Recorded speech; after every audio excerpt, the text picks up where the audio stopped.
भूपेंद्र गुप्ता जी के पास चलते हैं, भूपेंद्र जी के पास इसका उत्तर जरूर होगा।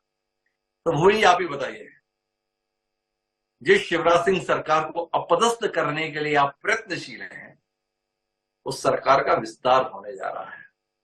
यह विस्तार आपको कितना लाचार बना देगा भूपेंद्र?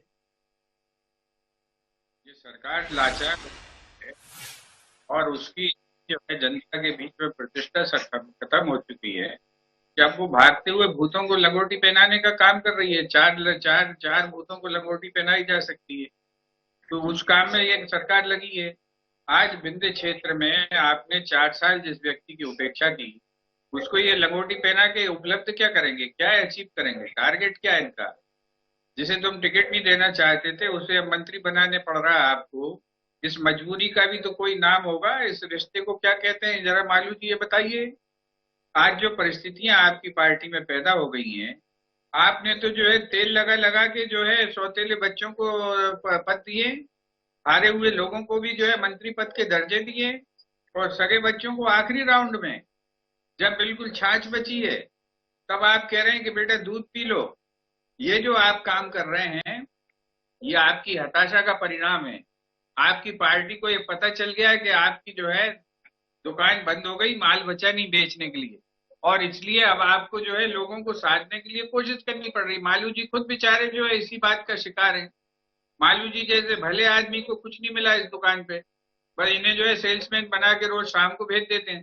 तो ये भाई साहब जो है इसकी असलियत की बात अब सब जनता के सामने आ चुकी है।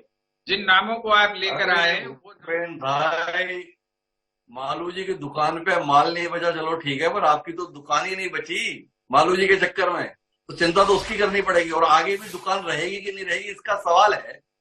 भाजपा अगर चुनाव से आचार संहिता लगने के 1.5 महीने पहले इस विस्तार को अंजाम देने जा रही है, कि आपकी रणनीति पे कितना बड़ा आघात है। जिन लोगों के बूते आपको उम्मीद थी कि ये आपके लिए कुछ कर देंगे, वो सब भाजपा के लिए वापस काम करते हुए दिख रहे हैं। पिछले 1.5-2 महीने में हवा काफी बदल रही है भूपेंद्र भाई। जितने असंतोष के सुर थे वो सब जय घोष में तब्दील होते हुए दिखाई दे रहे हैं भाजपा के। वो तमाम बड़े नेता जो कुछ झुके झुके से, थके थके से लग रहे थे, विधानसभा सम्मेलनों में बढ़ चढ़कर शिरकत कर रहे हैं। क्या कहेंगे, भाजपा रणनीति में शुरू से माहिर मानी जाती रही है, रणनीति फिर एक बार सिरे चढ़ा रही है।